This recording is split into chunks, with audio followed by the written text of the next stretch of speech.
बिस्मिल्लाहिर्रहमानिर्रहीम, अस्सलाम वालेकुम। विनर्स स्पोर्ट्स के साथ आपका मेज़बान शहज़ादा मोइन हाज़िर है। ऑस्ट्रेलिया और पाकिस्तान के दरमियान दूसरा टेस्ट मैच 26 तारीख से मेलबर्न में खेला जाएगा। उससे कबल पाकिस्तान को इंजरी काफ़ी होती हुई दिखाई दे रही है। खिलाड़ियों के इब्रार पहले इंजर्ड हुए हैं, फिर खुर्रम शहजाद अनफिट हुए। अब थोड़े से मसाइल अपेंडिक्स के ऑपरेशन की तुरंत नुमान अली के साथ हो गए हैं और पाकिस्तान से पहले साजिद अली को तलब किया गया था और अब बाकायदा तौर पर मोहम्मद नवाज़ टीम को ज्वाइन करेंगे। इस सारे सूरत-ए-हाल पे बात करेंगे अपने शो के अंदर और कोशिश करेंगे कि जो खेल ग्रास रूट लेवल पर खेले जाते हैं उसके मुख्तलिफ खेलों के हवाले से भी बात करें। और हमने कोशिश की है क्योंकि हम ज़्यादातर ग्रास रूट लेवल पर बहुत ज़्यादा बात करते हैं, तो ग्रास रूट लेवल से जो प्लेयर अच्छा परफॉर्म करते हैं उन्हें भी अपने शो के अंदर ज़रूर मदऊ करते हैं। तो आज एक ऐसे ही सितारा हमारे साथ भी स्टूडियो पर मौजूद है, उससे भी मुलाकात आपकी कराएंगे, उससे भी उसकी बातें करेंगे और ख़ासकर जो उसने क्रिकेट में परफॉर्म किया हुआ है अब तक उस हवाले से भी बात करेंगे। तो हमारे साथ हमारे साथी स्पोर्ट्स एनालिस्ट रियाजुद्दीन साहब हमारे साथ मौजूद है जो विनर्स टीम का हिस्सा हैं। उनके साथ आसिम खान साहब हमारे साथ मौजूद हैं, क्रिकेट एक्सपर्ट हैं। और फिर जिस तरह मैं कह रहा था कि एक उभरता हुआ सितारा अंडर 19 का नज़र आया है, सैफुद्दीन अंडर 19 क्रिकेटर हमारे साथ यहाँ पर मौजूद हैं। तो सबसे पहले रियाजुद्दीन साहब की तरफ चलते हैं। रियाज साहब, क्या कहेंगे जिस तरह दूसरा टेस्ट मैच स्टार्ट होना है? पहले टेस्ट मैच में हमें 360 रन से शिकस्त हुई है। आप समझते हैं दूसरे टेस्ट मैच में शायद ऐसी कहानियाँ दोहरानी ना पड़े, पाकिस्तानी बैटर अच्छा परफॉर्म करें, पाकिस्तानी बॉलर अच्छा परफॉर्म करें, उम्मीद कर सकते हैं? और तब्दीलियों के हवाले से क्या कहेंगे, कितनी तब्दीली आपको लगता है कि दूसरे टेस्ट मैच में होती हुई नज़र आएगी? बिस्मिल्लाहिर्रहमानिर्रहीम। बहुत शुक्रिया शहजादा मोइन। देखें, उम्मीद पे तो दुनिया कायम है और हम अपनी टीम के लिए दुआएं कर सकते हैं, ख्वाहिश कर सकते हैं कि हमारी टीम जो है वो अच्छी परफॉर्मेंस पेश करे। देखें, खेल में हार जीत जो है वो ज़ाहिर है खेल का हिस्सा है। एक टीम जीतेगी, एक टीम हारेगी, लेकिन कम से कम ग्राउंड के अंदर नज़र आना चाहिए कि आप लड़ के हारे हैं, गिरते हैं शहसवारी मैदान जंग में। तो हमारी टीम का ये प्रॉब्लम रहा है। देखें, आपने जो लड़कों के नाम लिए ना, कौन सी टीम या कौन से खिलाड़ी खेलेंगे, देखें जो टीम है ज़ाहिर है उसी में से खेलेंगे। मैं इस पे नहीं जाता कि फ़लाँ को खिलाओ फ़लाँ को, जो भी टीम खेलेगी ज़ाहिर है ये बेस्ट पॉसिबल खिलाड़ियों पर मुश्तमिल है और एक ऐसे मुल्क की टीम है जिसकी आबादी 25 करोड़ है। तो इसका मतलब है कि सिलेक्टर्स ने अपनी जिम्मेदारियां जो हैं बखूबी अदा की होंगी और मेरिट पे ही खिलाड़ियों को लिया होगा। एक आध खिलाड़ी पे तो आप बात कर सकते हैं कि भाई ये फ़लाँ खिलाड़ी जो है वो सही सिलेक्ट नहीं हुआ, लेकिन मैं ही समझता हूँ कि टीम के ज़्यादातर खिलाड़ी यकीनन मेरिट पे होते हैं। जहाँ पाकिस्तान क्रिकेट बोर्ड की उसकी सिलेक्शन कमेटी पे जिम्मेदारियाँ आयद होती हैं, वहाँ जो टीम से के लड़के जो सिलेक्ट हो जाते हैं टीम में, उनके ऊपर भी बड़ी इंडिविजुअल रिस्पॉन्सिबिलिटी होती है कि जब वो एक कंट्री को रिप्रेजेंट कर रहे हैं तो उनका बिहेवियर भी ऐसी होना चाहिए, उनकी मेंटल अप्रोच भी वैसी होनी चाहिए, उनकी प्रोफेशनल अप्रोच भी वैसे ही होनी चाहिए, उनकी जो फिज़िकल फिटनेस है वो भी इंटरनेशनल मेयार की होनी चाहिए और उनका स्टेमिना भी इंटरनेशनल मेयार का होना चाहिए। अब हमारे साथ प्रॉब्लम ये कि पहला टेस्ट हम हार गए, कोई बात नहीं हार गए, लेकिन जिस अंदाज से आप हारे हैं, देखें क्रिकेट हमारा पैशन है। बच्चा ये समझता है, 8-9 साल के बच्चे को आप उठा के देख लें, वो आपको पूरे लड़कों के नाम भी बताएगा, परफॉर्मेंस भी बताएगा। फिर यही नहीं, हमारी ख़वातीन जो घरेलू ख़वातीन है वो भी पूरा मतलब इंटरेस्ट लेती हैं। जहाँ किचन में मतलब हांडी पे नज़र होती है, साथ साथ टेलीविज़न पे भी नज़र होती है कि कौन खेल रहा है। तो मैं ये समझता हूँ कि आप जो है लोगों के जज्बात से खेल रहे होते हैं। हमारे प्लेयर 89 रन्स पे हार जाना, ये मैं समझता हूँ कौम के साथ 89 रन पे आउट हो जाना बहुत बड़ा मजाक है कौम के साथ। तो कम से कम अब जो दूसरा टेस्ट शुरू हो रहा है इसमें कोई शक नहीं कि ऑस्ट्रेलिया जैसी जो मतलब कंडीशंस हैं, ऑस्ट्रेलिया की जो विकेटें हैं, उनकी जो टीम है वो आउटस्टैंडिंग प्लेयर्स में मुश्तमिल है। सारी कंडीशंस आपके खिलाफ ज़रूर हैं, लेकिन आप भी इससे पहले क्रिकेट खेलते चले आ रहे हैं, आईसीसी के आप टूर्नामेंट्स जीत चुके हैं, आप कोई छोटी टीम नहीं है, बड़ी टीम है। तो मैं ये समझता हूँ जो भी खिलाड़ी हों, लेकिन हमारे खिलाड़ी जो भी शरीक हैं दूसरे टेस्ट में या होंगे, उनको अपनी अप्रोच जो है वो प्रोफेशनल बनानी होगी। जब तक आप, और हमारे कप्तान को ये होगा कि भाई आप जो जितनी जब ग्राउंड के अंदर उतरते हैं तो आपके जहन में मतलब इनोवेशन होनी चाहिए, क्रिएशन होनी चाहिए, और मतलब ये कि पता चलना चाहिए कि आप जो है खेल रहे हैं और नई नई चीज़ें सामने आ रही हैं।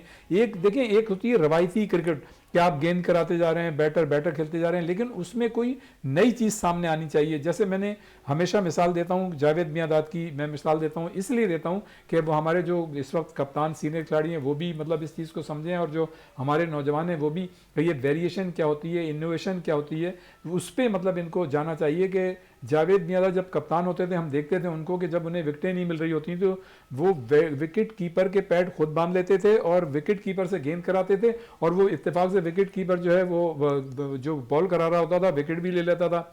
अब जैसे जिस तरह से हमने हालिया वर्ल्ड कप में हम खेले हैं, गालिबन जनूबी अफ्रीका के खिलाफ खेले थे, जो आखिरी उनका प्लेयर था 4-5 ओवर थे और वो आखिरी प्लेयर 5 ओवर खेल गया। और हमारे कप्तान को बाबर आजम नो डाउट हमारा फ़ख्र है, इसलिए कि उन्होंने आईसीसी की जो रैंकिंग होती है उसमें पाकिस्तान का नाम जो है वैसे बैटर नंबर 1 रखा हुआ है। हमारी दुआएं उनके साथ हैं कि अल्लाह ताला उनको नजर बद से बचाए, पाकिस्तान के लिए इसी तरह से वो परफॉर्मेंस देते रहे। लेकिन अगर वहाँ पे जावेद मियांदाद जैसा कप्तान होता और आखिरी प्लेयर उनका हमारे 5 बॉलर मतलब जो थे वो 5 ओवर करा गए, अगर वो उस जगह एक स्पिनर को लेके आते और 6-7 फील्डर्स उनके सामने खड़े कर देते तो क्या मैच तो आप वैसे भी हार गए, लेकिन अगर उसमें कोई क्रिएशन नजर आती तो यकीनन आपको चांसेस होते कि आप विकेट लेते। जब तक आप रिस्क नहीं लेंगे उस वक्त तक जो है आप फतह के करीब नहीं जा सकते। अब ये डर डर के खेलने का जमाना नहीं है, पड़ेगी। इसी पे आसिम साहब की तरफ आते हैं। आसिम साहब, मॉडर्न क्रिकेट के ढांचे में हम कब ढलेंगे? आज भी हम उसी तर्ज पर क्रिकेट खेल रहे हैं कि जिस 90 ओवर्स अगर हों तो हम वही 280, 290, 300 के गिर्द घूमते नज़र आ रहे हैं। आप समझते हैं कि अब ज़रूरत है मॉडर्न क्रिकेट की जिस तरह दीगर टीमें खेल रही हैं? देखिए, मॉडर्न क्रिकेट की अगर आप बात करेंगे तो बिल्कुल पाकिस्तान को भी इसके अंदर ना अपने आप को डेवलप करना पड़ेगा इस क्रिकेट के अंदर, क्योंकि इस वक्त की जो क्रिकेट है वो आपको पता है कितनी तेज़ हो चुकी है। और जो प्लेयर्स हैं आपके उनको अपने गेम के साथ साथ अपनी सेहत के ऊपर भी और अपने साइकोलॉजिकली जो मेंटली जो आपको उसके लिए भी बड़ा स्ट्रांग होना पड़ता है। बैटर्स जब प्लेयर्स सिर्फ वही नहीं होते कि जो सिर्फ बाय यानी कि बॉडी वो स्ट्रांग हो, उसके साथ साथ उनका मेंटल अप्रोच भी उनकी स्ट्रांग होना चाहिए। पाकिस्तान क्रिकेट टीम को एक ऐसा कोई वो नहीं है ग्रे एरिया, कई ग्रे एरियाज हैं जिसको पाकिस्तान को काम करना पड़ेगा, अपने आप को इम्प्रूव करना पड़ेगा। और जिस तरह पाकिस्तान की टीम के एक नाम रहा है, एक अरसे दराज पाकिस्तान की टीम ने जो है परफॉर्म करती आई है माजी के अंदर। जब हम उठाते हैं अपने रिकॉर्ड्स उठाते हैं तो उसके अंदर बहुत अच्छे रिकॉर्ड्स है, लेकिन अब जब हम 2000 की दहाई के बाद आते हैं वो कि हमारे पास प्लेयर्स बहुत अच्छा है, लेकिन पाकिस्तान को विक्ट्रीज उस तरह हासिल नहीं हुई जिस तरह होनी चाहिए थी। यहाँ पे कहा जाता है कि कुछ प्लेयर्स अपनी ज़ात के लिए खेल रहे होते हैं, तो सबसे पहले आपको मुकद्दम रखना होगा पाकिस्तान का नाम। जो जर्सी आप पहने हुए हैं, अल्लाह ताला ने जिसको आपका मौका दिया है, सबसे पहले उस मुल्क के लिए सोचना पड़ेगा खेलते वक्त अपनी ज़ात से पहले। अगर आप ऐसी सोच रखेंगे तो अल्लाह ताला भी आपको कामयाबी अता फरमाते हैं। ऐसे बेशुमार प्लेयर मौजूद हैं जो आपको खेलते हुए नजर आते हैं अपनी ज़ात के लिए, शायद वो रैंकिंग में नंबर 1 भी हो जाते हैं, बहुत कुछ वो अपने नाम कमा लेते हैं, लेकिन मुल्क के लिए अगर आप देखेंगे तो उनकी परफॉर्मेंस मेरे हिसाब से नहीं होती। अच्छा चलें, मुल्क के लिए परफॉर्मेंस शायद नज़र नहीं आती, इनफरादी कारकर्दगी उनकी ज़्यादा अच्छी दिखाई दे रही होती है। आसिम साहब, अगर हम देखें तो फास्ट बॉलिंग का शोबा, अगर हमारे पास जितने भी फास्ट बॉलर जो अपकमिंग आ रहे हैं बहुत ज़्यादा इंजरी का शिकार होते हुए दिखाई दे रहे हैं, और 2 से 3 टेस्ट मैचेस या फिर 1 से 2 वनडे मैचेस, क्या वजह है कि शायद इस तरफ हम मैनेजमेंट तवज्जो नहीं दे रही है? क्या आप समझते हैं खिलाड़ियों का रिदम 4 ओवर्स तक रह गया? सर देखिए, मैनेजमेंट तो यहाँ पे आती है बाद में। यहाँ पे तो मैं सबसे पहले उस प्लेयर को सोचूंगा, उसको दोष दूंगा जो खुद अपने साथ इंसाफ नहीं कर रहा। जब अल्लाह ताला ने आपको मौका दे दिया है, कौमी टीम के अंदर आपका नाम आ गया है और टेस्ट मैच के लिए आ गया है या ओडीआई के लिए आ गया है, तो आपके बैक के ऊपर आपकी जो पास्ट है उसके अंदर इतनी आपकी एफर्ट्स होनी चाहिए थी, इतनी स्ट्रगल होनी चाहिए थी आपको कि जब आप ओडीआई मैच खेल रहे होते हैं या आपका टेस्ट मैच खेल रहे होते हैं तो आपको कोई प्रॉब्लम्स क्रिएट ना हो। आपने फोकस कर दिया अपने आप को 4 ओवर्स की क्रिकेट को, आप टेबल के अंदर घुस गए हैं। और जब आप चाहते हैं कि बस छोटे टाइम के अंदर अर्निंग कर लें, किसी तरह कमाइयाँ हो जाएं और क्रिकेट गई साइड में, तो ये जब आपका फोकस बन जाएगा, जब आप चाहेंगे इस तरह करना, तो फिर आपको सक्सेस कहाँ मिलती है? नहीं मिलती भाई। आपको जो है ना बिल्कुल इन्वॉल्व होना पड़ेगा, आपको दिलो जान के साथ क्रिकेट, जिस तरह ऑस्ट्रेलिया क्रिकेट टीम को देखा ना आपने, वो मैच जरूर हार जाते हैं मेरा भाई, लेकिन वो हिम्मत कभी नहीं हारता। आखिरी वर्ल्ड कप की मिसाल आपके सामने, शुरू के मैचेस उन्होंने हारे लेकिन वर्ल्ड कप का टाइटल जीता। ये वर्ल्ड कप तो हम सिर्फ उसकी मिसाल नहीं दे सकते हैं, उनके अगर आप माजी जो भी क्रिकेट का कोई भी मैच उठाएं उनका, वो हार भी रहे होंगे, मुखालिफ टीम को 2 रन चाहिए और इनकी 10 ओवर बाकी है। ये आपको फील्ड के अंदर ऐसे दिखाई देंगे जैसे 2 गेंदों में 2 रन चाहिए, इतना प्रेशर डेवलप कर देते हैं। बल्कि तो हमारे पास तो नहीं है। आसिम भाई, आप sorry to cut you, Yes, sir. मतलब दुनिया क्रिकेट की ऑस्ट्रेलिया वाहिद टीम है जिसकी परफॉर्मेंस में कंसिस्टेंसी है। कभी भी उनकी आप देखें कहीं परफॉर्मेंस खराब होती है, लेकिन अनप्रिडिक्टेबल नहीं है। हमेशा उनके खिलाड़ियों ने प्रोफेशनल अप्रोच को सामने रखा है, उनका मेंटल स्ट्रेंथ लेवल बड़ा अच्छा होता है, और उनकी जो खेल के दौरान जो उनकी सूझ समझ है और जो कप्तानी का जो डिसीजन है वो बड़ा बेहतरीन एक होता है। बड़ा डोमेस्टिक क्रिकेट खेलता है लड़का वहां का, उसके बाद उसको कॉमेडी में यहाँ थोड़ी कि एक पीएसएल में परफॉर्म किया आ जाइए जी जनाब अली। चलें, इस पर मजीद भी बात होगी। हमारा तो सैफुद्दीन है, जिस तरह मैं कह रहा था, अंडर 19 का बढ़ता हुआ क्रिकेटर हमारे साथ यहाँ मौजूद है। सैफ, क्रिकेट किस तरह स्टार्ट की, सबसे पहले तो हमें ये बताएं, और फिर कौन से जोन से शुरू की, कौन से क्लब से क्रिकेट स्टार्ट किया, और इस वक्त किस क्लब से खेल रहे हैं? सर, सबसे पहले आपका और विनेस स्पोर्ट्स का बहुत शुक्रिया कि आपने मौका दिया बात करने का। सर, क्रिकेट मैंने स्टार्ट की थी तकरीबन जब मैं 4 या 5 क्लास के अंदर था, और मैंने टेप बॉल तो मैं शुरू से खेलता आ रहा था, लेकिन मैं हार्ड बॉल के अंदर अपना पहला कदम रखा था जब मैं 4 क्लास में था।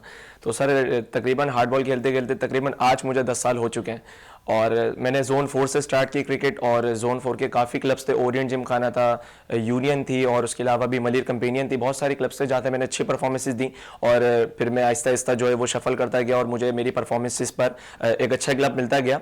और अभी रिसेंट सर मैंने 2021-2022 के अंदर एक टूर्नामेंट खेला था पीसीबी का, CCA जो सिटी क्रिकेट एसोसिएशन होता है, उसके अंदर मेरी परफॉर्मेंस काफ़ी अच्छी थी। एक मैच में मैंने 43 रन किए थे, और एक मैच में मैंने 24 किए थे।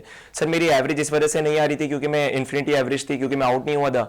और लेकिन सर बाय द वे उसके बाद फिर एक और टूर्नामेंट आया पीसीबी का, वो 40 ओवर्स का था। उसके अंदर सर मैंने 219 रन स्कोर किए थे 3 मैचेस के अंदर, जिसमें मैंने 96 नॉट आउट किए थे, और 77 पे सर मैं आउट हुआ था। तो टोटल मेरे 5 आउट भी थे। एज अ बॉलर मैं पार्ट टाइम बॉलर भी हूँ, स्पिन भी करा लेता हूँ। तो फिर सर मैंने जोन 4 बेसिकली मैंने इसलिए छोड़ दी क्योंकि मुझे यहाँ पर ज़्यादा अपॉर्चुनिटीज़ जो है नज़र नहीं आई। तो फिर मैंने जोन 6 में कदम रखा। तो सबसे पहले मैं सर नदीम उमर का, और सर आजम खान का, और सर नवीदुल अमीन का, सर रियादुद्दीन का, इन सबका बहुत शुक्रिया अदा करता हूँ कि इन्होंने मुझे मौका दिया जोन 6 के अंदर अच्छा परफॉर्म करने का। और सर मेरी इंशाल्लाह उम्मीद है कि मैं उनके लिए अच्छा साबित करूँगा, और अपने आप को करके दिखाऊंगा कि मैं अच्छा खेल सकता हूँ। सैफ, जहाँ क्रिकेट खेलते हैं वहाँ पर एजुकेशन को किस तरह लेके चल रहे होते हो? सर बेसिकली घर वालों ने मुझे हमेशा इसलिए सपोर्ट किया कि मैं हमेशा से A1 ग्रेड लेकर आया हूँ। 9 मैट्रिक एंड सेकंड ईयर के अंदर अल्हम्दुलिल्लाह मेरी 80+ परसेंटेज थी, A1 ग्रेड था, और घर वालों की तरफ से मुझे फिर फुली सपोर्ट रही। मेरे पापा मेरे साथ बैठे हुए हैं, मेरे पापा ने मुझे हमेशा जो है वो as a elder brother treat किया। उन्होंने कभी मुझे ऐसा फील नहीं कराया कि भाई तुम्हारे को कभी मैं क्रिकेट खेलने नहीं दूंगा। घर वालों की फुली सपोर्ट रही है। तो मैं समझता हूँ सर, जब बच्चे को उसके गोल के पीछे पेरेंट्स छोड़ देते हैं ना, तो बच्चा बहुत अच्छा अचीव कर सकता है। हमारे दौर के अंदर सर ये होता है कि एक बच्चा अगर सिंगर बनना चाहता है और पेरेंट्स कह रहे हैं कि आपको डॉक्टर बनना है, तो बच्चा कभी भी वो उनकी एम के ऊपर नहीं उतर सकता। मैं समझता हूं कि बच्चा जो बनना चाहता है सर, पेरेंट्स उसको उसी गोल के ऊपर जाने दें, तो इंशाल्लाह बच्चा वो बनकर दिखाएगा। बच्चा वो बनकर दिखाएगा। आइडियल किसको सर आइडियल बैट्समैन तो नो डाउट विराट कोहली है, लेकिन बाबर आजम को भी पसंद करता हूं क्योंकि नंबर 1 बैट्समैन है। उनकी काबिलियत पर दाद देनी पड़ेगी, किस तरह उन्होंने परफॉर्म किया है, और आज वो नंबर 1 है। हमारे मुल्क का फख्र है सर बाबर आजम। नंबर 1 है, और आईसीसी रैंकिंग वनडे में भी इस वक्त बाबर आजम नंबर 1 पोजीशन पर है। चले, पोजीशन की बात हो रही है तो रियाजुद्दीन साहब, जिस तरह सीरीज स्टार्ट हो रही थी, हम पहले टेस्ट मैच से कबल नंबर 1 पोजीशन पर फाइज थे पाकिस्तानी टीम, नंबर 4 पोजीशन पर ऑस्ट्रेलियन टीम फाइज थी, लेकिन अब हम नंबर 2 पर आ गए हैं। क्या समझ रहे हैं, रैंकिंग मजीद नीचे जाएगी इस सीरीज के अंदर या ऊपर होती हुई भी दिखाई दे रही है आपको? देखें, अभी तो वो कहते हैं ना, इब्तिदाई इश्क है, रोता है क्या, आगे आगे देखिए होता है क्या। तो अभी तो ये शुरू के मैचेस हैं, अभी तो ये पूरे साल चलेंगे। मतलब ये और बात है कि आपको मैचेस जो है ना ऑस्ट्रेलिया, इंग्लैंड या इंडिया की निस्बत कम मिलें, लेकिन वो फिर वो क्या करते हैं, जब पॉइंट्स हो जाते हैं ना तो वो फिर औसत निकालते हैं, उसके हिसाब से फिर नंबर 1, नंबर 2। अच्छा, पाकिस्तान ने जो ये टेस्ट खेला है इसमें 2 पॉइंट्स उल्टे लूज कर दिए। मतलब हारे तो थे, लेकिन आपके पे जो एक पेनल्टी लगी हुई है उसकी वजह से वो 2 पॉइंट्स आपके और कम हो गए। यानी वो हम ऐसा करते हैं कि अपने साथ खुद जुल्म करते हैं। एक तो परफॉर्मेंस नहीं दे पाते और फिर अपने साथ खुद जुल्म करते हैं। तो ये देखें, ये पाकिस्तान क्रिकेट बोर्ड की बात नहीं है, पाकिस्तान सिलेक्शन कमेटी उसकी बात नहीं। उन्होंने तो आपको सिलेक्ट कर दिया, आप आउटस्टैंडिंग प्लेयर थे, आपको मौका दे दिया, लेकिन ये आपके ऊपर है, आपकी इंडिविजुअल रिस्पॉन्सिबिलिटी की बात है। आसिम भाई ने जो अभी बात की, बड़ी अच्छी बात की, और मैं भी अक्सर ये बात कहता हूँ कि देखें, ये टीम मतलब बोर्ड या सिलेक्शन कमेटी से ज़्यादा ये प्लेयर्स के ऊपर होता है कि वो अपने आप के मतलब ये जो रिस्पॉन्सिबिलिटी है उसको किस तरह से पूरा करते हैं। अपना फिटनेस लेवल तो देखें, इंसान खुद जानता है ना कि आप किस तरह से बिहेव करेंगे और अपनी फिटनेस किस तरह से बरकरार रख सकते हैं। तो ये तो हर खिलाड़ी के ऊपर है। हमारे खिलाड़ी जो फिटनेस लेवल के जो मसाइल आते हैं, हाँ उसमें आप ये ज़रूर कह सकते हैं कि जो हमारे हमारे आउटस्टैंडिंग परफॉर्मर होते हैं तो हमारे जो सिलेक्टर्स या हमारे टीम के ऑफिशियल्स होते हैं वो जीत की लालच में, जीत की लालच बुरी चीज़ नहीं है, जीत की ख्वाहिश भी होनी चाहिए, जीत की लालच भी होनी चाहिए और उसके लिए आपको मेहनत करनी चाहिए।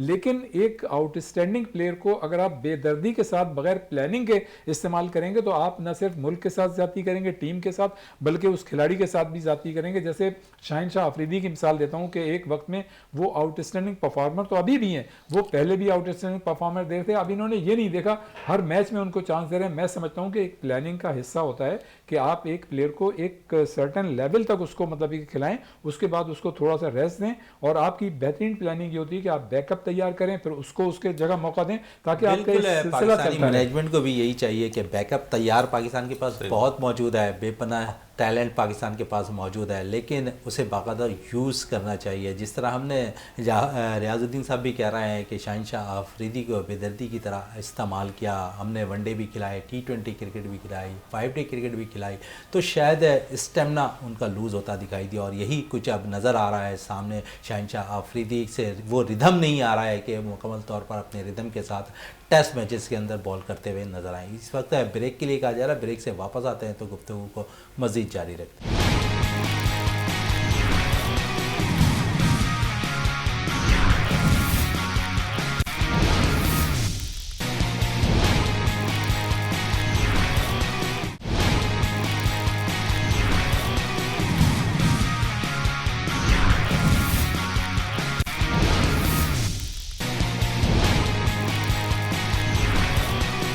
वक्फे से कबल हम बात कर रहे थे शाहिनशाह अफरीदी के हवाले से और दीगर खिलाड़ियों के हवाले से भी मज़ीद बात करते हैं। आसिम साहब भी यहाँ पर मौजूद हैं, रियाज साहब भी मौजूद हैं, सैफुद्दीन भी मौजूद है। तो आसिम साहब, फास्ट बॉलिंग की बात हो रही है, खुर्रम शहजाद अनफिट हो गए, आमिर जमाल ने पहले टेस्ट मैच में डेब्यू पर 6 विकेटें हासिल कर ली हैं। मुस्तकबिल कैसा देख रहे हैं आमिर जमाल का? जिस तरह उन्होंने T20 क्रिकेट में आगाज़ किया था, परफॉर्म दिया पाकिस्तान को, वहाँ पर भी मैचेस जिताए और फिर पहले टेस्ट मैच के अंदर उन्होंने 6 विकेटें हासिल की। देखें, आमिर जमाल ने अपने डेब्यू मैच के ऊपर जो परफॉर्म किया, आई थिंक कि एक उनके लिए भी गुड साइन है, पाकिस्तान के लिए भी है। और इस तरह प्लेयर का जब इस तरह की परफॉर्मेंस देता है तो लाजमी सी बात है उसका जो हौसला है वो बुलंद होता है। तो मैं उनके लिए बेस्ट विशेष करूँगा। कोई भी प्लेयर हो, उसका किसी भी सूबे से, किसी भी शहर से ताल्लुक हो, यहाँ पे ये नहीं होना चाहिए। यहाँ पे बड़ी ज़्यादतियाँ हैं कि हम लोग जो है मवाजना कर रहे होते हैं प्लेयर्स का सिटी टू सिटी, ये नहीं होना चाहिए। पाकिस्तान के लिए जो खेल रहा है, जो अच्छा परफॉर्म कर रहा है, उसको सर आंखों पे रखें। जो परफॉर्म नहीं कर पा रहा है, चाहे उसका कितना ही बड़ा नाम हो, उसको भी खुद अपने आप को देखना चाहिए। अच्छा, सर ने जो बात की कि जिस तरह फास्ट बॉलिंग डिपार्टमेंट पाकिस्तान का है और उसमें इंजरीज हो रही हैं, आप देखें ना जिस तरह जाती, अब मैं कहूँगा कि नसीम शाह थे, उनको बैक टू बैक मुस्तकिल खिलाया जा रहा था, मुस्तकिल। और फिर एशिया कप से कबल आप देखें जब श्रीलंका के खिलाफ वहाँ पे टेस्ट मैचेस थे, फिर एशिया कप। तो भाई बात ये है कि आपके पास बॉलर्स तो है ना, दूसरे भी ऑप्शंस आपके पास मौजूद थे, लेकिन जैसे ही उसमें एशिया कप के बाद जनाब आपके नसीम शाह जो है इंजर्ड हो जाते हैं, पाकिस्तान टीम से बाहर हो जाते हैं, तो आपके पास ऐसा नज़र नहीं आता, कोई प्लेयर आपको नज़र नहीं आ रहा, कोई बॉलर आपको अल्टरनेट नज़र नहीं आ रहा।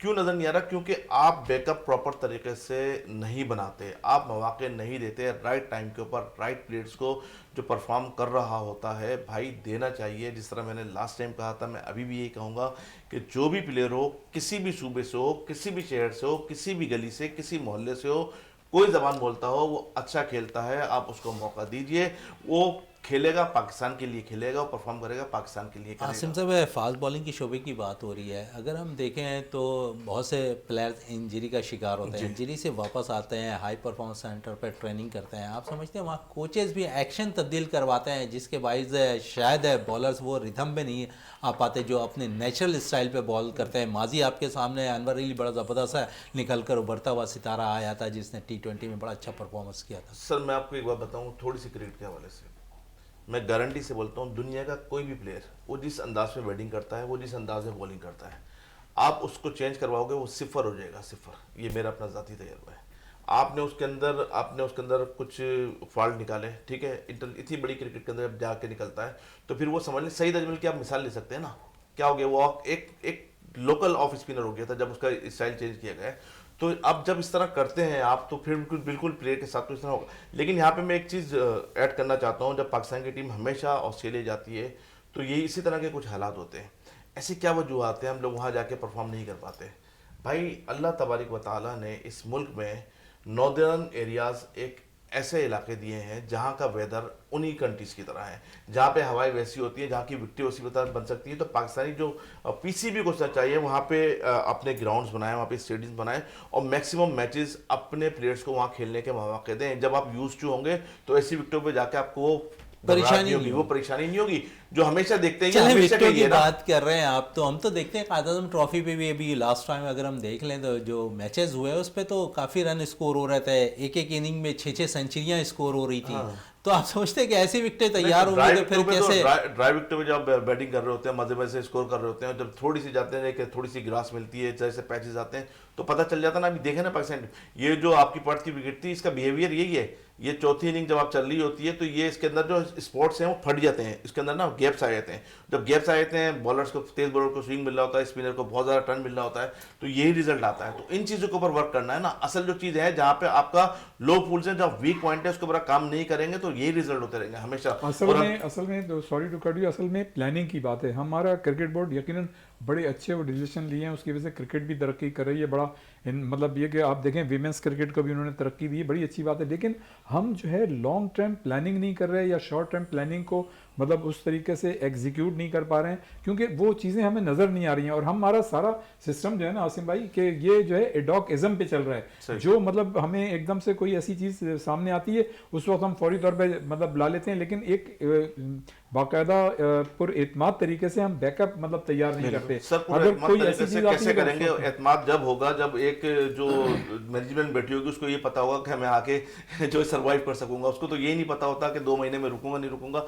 जिसको पता होगा फिर वो कर सकेंगे। यहाँ पे देखें ना, बैक टू बैक आपके चेयरमैन चेंज हो रहे हैं, आपकी मैनेजमेंट चेंज हो रही है, तो ये रिजल्ट आता है। बिल्कुल, इस पे मजीद की बात है। सैफुद्दीन काफी देर तक खामोश बैठे हैं। सैफ, मजीद क्या क्या एम है, क्योंकि इस वक्त तुम अंडर 19 खेल रहे हो, पाकिस्तान की अंडर 19 टीम भी अब जनूबी अफ्रीका रवाना होगी वर्ल्ड कप के लिए।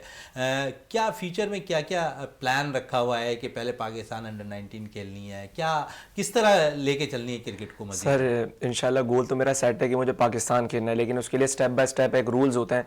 तो सबसे पहले मेरा यही रूल है कि सबसे पहले मुझे अंडर 19 खेलनी है, उसके बाद पाकिस्तान शाहीन है, फिर PSL है, फिर पाकिस्तान है। तो सर इंशाल्लाह उम्मीद करता हूँ कि अपनी परफॉर्मेंसेज से कोचेस का जो है वो दिल जीतूंगा और ऐसी परफॉर्मेंसेज दूंगा कि मैं आगे आऊँ, निकल कर आऊँ, लोग मुझे जाने पहचाने और मेरा नाम बने, ताकि मैं पाकिस्तान को रिप्रेजेंट कर सकूं। सर क्रिकेट बहुत तेज हो गई है और जिस तरह क्रिकेटर्स से जितने भी क्रिकेटर्स निकल कर आ रहे हैं उनका फोकस ज़्यादातर T20 क्रिकेट पर है। 5 डे क्रिकेट की तरफ से शायद रुझान हटता जा रहा है, जिसके बाद शायद हमें मिडिल ऑर्डर के लिए भी बैटर्स अच्छे नहीं मिल रहे, फास्ट बॉलर अच्छे नहीं मिल रहे, स्पिनर हमें अच्छे नहीं मिल रहा है। आप क्या समझते हो, 5 डे को ज़्यादा फोकस करते हो या T20 को ज़्यादा फोकस करते दिखाई दोगे? सर देखिए, बेसिकली टेस्ट मैच का मतलब क्या होता है? टेस्ट अगर आप नाम से समझे तो एक प्लेयर का इम्तिहान कि 5 दिन के क्रिकेट के अंदर पता चलता है कि उसमें कितना स्टेमिना है, वो कितना जो है वो विकेट पे स्टे कर सकता है। इसी तरह बॉलर्स का पता चलता है कि उनके अंदर मतलब कितनी जान है, वो कितने ओवर्स लगातार कंसेक्यूटिव ओवर्स कर सकते हैं। तो सर मैं समझता हूं कि T20 से ज्यादा बेहतर क्रिकेट अभी टेस्ट ही है, क्योंकि सर आप देखें ऑस्ट्रेलियन प्लेयर्स को, वो टेस्ट भी खेलते हैं, वो वनडे भी खेलते हैं, वो T20 भी खेलते हैं। मतलब उनकी मेंटेन आप देखें, उनकी मैनेजमेंट ने उनको कितना मेंटेन करके रखा हुआ है। उनके प्लेयर्स को आप देखें, आप देख सकते हैं स्मिथ को, आप देख सकते हैं पैट कमिंस को, आप देख सकते हैं इनके डेविड वार्नर को, उन्होंने किस तरीके से, ट्रेविस हेड को, कि सब टेस्ट मैचेस भी खेल रहे हैं, ये सब वनडे क्रिकेट भी खेल रहे हैं, सब T20 भी खेल रहे हैं। तो सर मतलब उनका स्टैमिना आप देख सकते हैं, उनकी मैनेजमेंट बेसिकली ये नहीं करती कि यार ये बड़ा प्लेयर है तो उसको कम दौड़ाओ, ये छोटा प्लेयर है उसको ज्यादा, मतलब वो उनका प्रॉपर एक डिसिप्लिन है। अगर हमारा मतलब हमारी जो मैनेजमेंट है वो भी प्रॉपर अगर मतलब डिसिप्लिन के साथ काम करेगी तो इंशाल्लाह हमारे साथ भी जो हमारे रिजल्ट है वो वैसे होंगे। सैफ, आप 5 डे क्रिकेट को ज्यादा फोकस कर रहे हैं? यस सर, 5 डेज क्रिकेट को ज़्यादा फोकस कर रहे हैं। इसी पे मजीद भी आते हैं रियाज साहब की तरफ है। रियाज साहब, अब्बास आफरीदी से पिछले दिनों मैं इंटरव्यू कर रहा था, साहबजादा फरहान से भी, जिस तरह मैंने इससे सवाल किया कि कौन सी क्रिकेट को ज़्यादा तरजीह दोगे, तो दोनों ने, मुझे भी, अब्बास ने भी यही कहा था, साहबजादा फरहान ने भी यही कहा था कि मैं टेस्ट क्रिकेट खेलना चाहता हूँ। लेकिन अभी T20 जो न्यूजीलैंड के लिए सीरीज़ है, दोनों का नाम मौजूद है T20 क्रिकेट के अंदर। आप समझते हैं कि इन दोनों बैटर्स के अंदर, अब साहबजादा फरहान 2018 में जिम्बाब्वे के खिलाफ अपने कैरियर का आगाज़ करते हैं, 0 पे ज़रूर आउट हो जाता है, लेकिन 5 साल के बाद उन्हें मौका फराहम किया जाता है। आप समझ रहे हैं कि यहाँ अगर वो परफॉर्म कर जाएगा तो लंबा है उसका फ्यूचर। शहजाद, जो हम पहले बात कर रहे थे ना, हमारे यहाँ प्लानिंग जो है वो नहीं होती लॉन्ग टर्म या शॉर्ट टर्म, हम उस पर अमल नहीं करते। अगर होती भी है तो हमें वो एग्जीक्यूट होती हुई नज़र नहीं आती। हम बड़े बेचैन लोग हैं, जज्बाती लोग हैं। हम ये नहीं देखते कि आप इतना प्लेयर जो है फर्स्ट क्लास क्रिकेट से निकल के आपकी टीम को रिप्रेजेंट कर रहा है, लेकिन अगर वो एक मैच में अगर उसने ख़राब परफॉर्मेंस देती है तो देते हैं। बास प्लेयर के लिए होता है कि अगर एक मैच में ही पहले मैच में ख़राब परफॉर्मेंस दें तो उनको जवाब बना के निकाल देते हैं। और बाद ऐसे प्लेयर्स हैं, आपने देखा होगा खुद क्रिकेट में या पाकिस्तानी क्रिकेट में, जो साथ साथ मतलब इनिंग्स जो है फेल हो जाते हैं, लेकिन चूंकि उनकी बैक मजबूत होती है, एक माइंडसेट है, एक कल्चर हमारा ऐसा है, तो वो सिफारिश मतलब उनको जो है एकोमोडेट फैसिलिटेट किया जाता है, वो खेलते रहते हैं। तो मैं ये समझता हूँ कि जैसे अभी आसिम भाई पहले कह रहे थे, अगर आप ये प्लेयर्स के दरमियान इस तरह की चीज़ें रवैया रखेंगे, जो अगर मेरिट एक शहर की बनती है, पूरे खिलाड़ी आप ले लें, अगर एक खिलाड़ी जो है सिर्फ उस बुनियाद पे ना निकालें कि अगर एक मैच में उसने ख़राब परफॉर्मेंस दे दिए, फर्स्ट क्लास क्रिकेट अच्छी खेलता है और आपने उसको, जैसे आपने कहा कि 2018 में उसने की थी और अब नजर आया, भाई होना ये चाहिए कि जब आपने एक प्लेयर को टीम में ले लिया है, जैसे ऑस्ट्रेलिया इंग्लैंड वगैरह करते हैं, तो 3-3 4-4 मैचेस में इसके बावजूद कि वो परफॉर्मेंस नहीं दे रहा होता, उसको चांस देते रहते हैं। यानी एक दफे वो पूरी सीरीज खिला के वो रखते हैं ताकि उनको दूध का दूध पानी का पानी हो जाए, और फिर अगर वो कंटिन्यू करते हैं तो अगर अच्छी परफॉर्मेंस करता है तो वो कंटिन्यू हो जाता है, अगर बिल्कुल खराब करता कंटिन्यू है। होना लेकिन चाहिए। हमारे यहाँ जो ये कल्चर है ना, ये गलत ये है कल्चर कि पे एक- मजीद आसिम साहब की तरफ आते हैं। आसिम साहब, डोमेस्टिक क्रिकेट में कामरान गुलाम बड़ा लंबा रन करने वाला बैटर्स रहा है, आप समझिए उसके साथ भी ज़्यादती होती रही। जब वो परफॉर्म कर रहा था तो यकीन उस वक्त मौका फराहम करना चाहिए। इस वक्त भी वो परफॉर्म कर रहा है, लेकिन ऐसा लगता है कि अब उससे इंटरनेशनल क्रिकेट दूर हो गई है। देखिए, कामरान गुलाम ने अपनी डोमेस्टिक क्रिकेट में नो डाउट कि एक अच्छी कंसिस्टेंट परफॉर्मेंस दी है।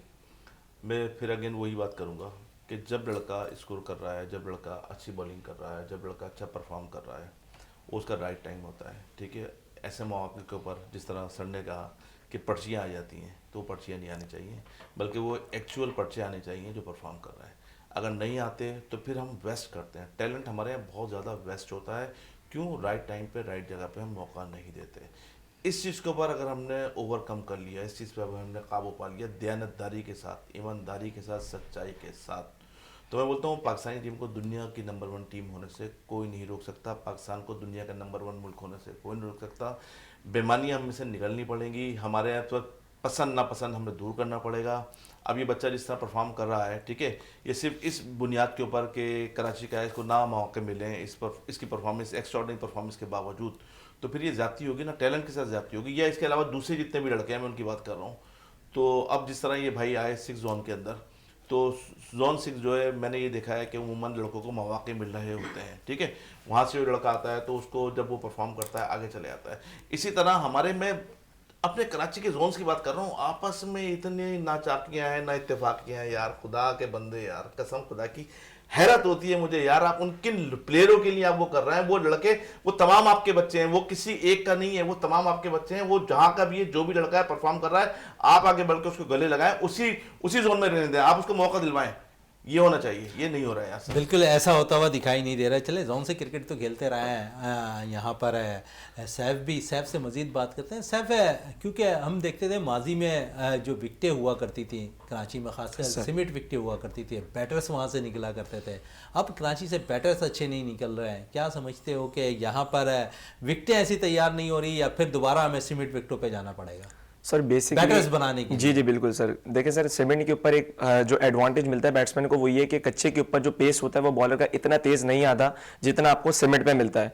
और सर सीमेंट जो विकेट होती है वो थोड़ी बाउंसी विकेट होती है एज कम्पेयर टू ट्रफ, क्योंकि ट्रफ के ऊपर बॉल आपकी वेस्ट तक रहता है या आपके चेस्ट तक आता है, लेकिन अगर आप एक अच्छा बाउंसर मारें सीमेंट पे तो वो आपके हेलमेट के पास से भी गुजरता है। तो सर बैट्समैन को जो है वो बिल्कुल तैयार रहना पड़ता है इस सूरत के लिए कि अगर बॉल कहीं पर भी आती है तो उसको मेरिट पे खेलना है। लेकिन सर कच्चे के ऊपर ये होता है कि बॉल थोड़ी स्लो रहती है, इस वजह से बैट्समैन को थोड़ा मौका अच्छा मिलता है ज्यादा लंबा खेलने के लिए। लेकिन सर मैं समझता हूं कि अगर प्रैक्टिस सीमेंट पे की जाए और मैच कच्चे पे खेला जाए तो ज्यादा बेहतर रहेगा।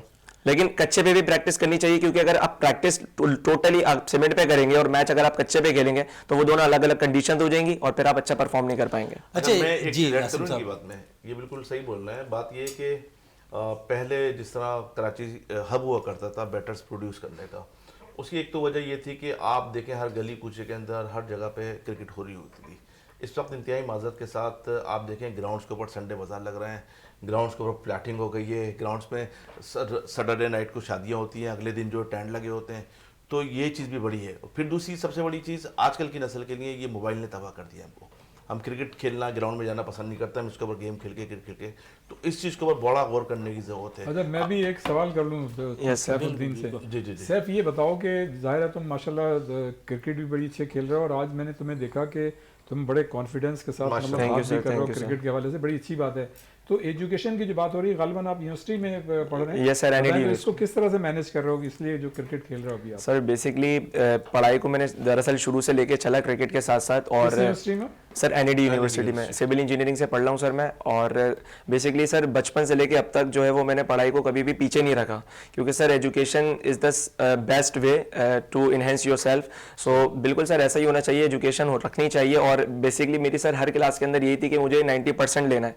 तो अल्लाह का शुक्र है 9 मैट्रिक सेकेंड ईयर के अंदर सर मेरी A1 ग्रेड बनी, और इसकी वजह से मेरी जो मतलब बैकअप थी ना वो और ज़्यादा स्ट्रॉन्ग हो गई मेरी फैमिली की तरफ से। स्ट्रांग हो गई, लेकिन हम देखते हैं कि माजी में बड़ा ज़बरदस्त हुआ करता है। मैट्रिक में कोई लड़का अगर एजुकेशन में ग्रेड अच्छा हासिल नहीं करता था तो उसे इंटर में दाखिले के लिए जो है स्पोर्ट्स बेस पे दाखिला मिल जाए। जी बिल्कुल। आप समझते हो ये रुझान दोबारा आना चाहिए? सर ये एक अपॉर्चुनिटी होती है, बिल्कुल ऐसा होना चाहिए, क्योंकि अगर मैंने देखें सर हमारे दरअसल दौर को ये समझा जाता है कि अगर बच्चा अच्छा नहीं है ना पढ़ने में तो ये किसी भी चीज़ में अच्छा नहीं है, लेकिन अल्लाह ताला ने कोई ना कोई सलाहियत दी होती है उस बच्चे को कि वो कुछ ना कुछ कर सकता है। तो सर मैं समझता हूँ अपने मतलब जो एजुकेशन लेवल है उनसे मैं मुखातिब हूँ कि अगर बच्चा पढ़ने में अच्छा नहीं है लेकिन अगर वो स्पोर्ट्स में अच्छा है तो उसको एडमिशन मिल जाना चाहिए, भले वो यूनिवर्सिटी हो वो कॉलेज हो, आपको स्पोर्ट्स बेस पे उसको एडमिशन देना चाहिए। आसिफ साहब इस पे क्या कहेंगे? एक जमाना ऐसा था, सॉरी, एक वक्त ऐसा था 90s का और 80s का, तो वो उस वक्त में ऐसा होता था कि डॉ मेडिकल, एनईडी और पाकिस्तान के तमाम जो बिल्कुल ऐसे ही था, प्रोफेशनल उस इदारे वक्त। थे वहाँ भी कोटा होता था, बिल्कुल और सर। बाकायदा उस बुनियाद पे जो है एजुकेशन में मतलब एडमिशन होता था यूनिवर्सिटीज जी कॉलेज आसिफ में। साहब। सर मैं तो ये समझता हूँ कि सैफ जब इंशाल्लाह पाकिस्तान खेलेंगे इंशाल्लाह। तो इनको जो है इंटरव्यू देने में कोई डिफिकल्टीज नहीं है। बड़ी जबरदस्त बात कही है इन्होंने, वो सोच की है जो चीफ सेलेक्टर पाकिस्तान के जो है वाब रियाज सोचते हैं, जिस तरह उन्होंने शान मसूद को कप्तान बनाया। बहुत बहुत शुक्रिया सैफ आपका, आसिफ साहब आपका, रियाज साहब आपका। प्रोग्राम का अख्ताम करते हैं इस दुआ के साथ कि पाकिस्तान में खेल और खिलाड़ी तरक्की करते रहें और पाकिस्तान का सब जिलाली परचम दुनिया भर में रोशन रहे। इसी के साथ अपने मेज़बान शहजादा मोइन को इजाज़त दें। पाकिस्तान जिंदाबाद।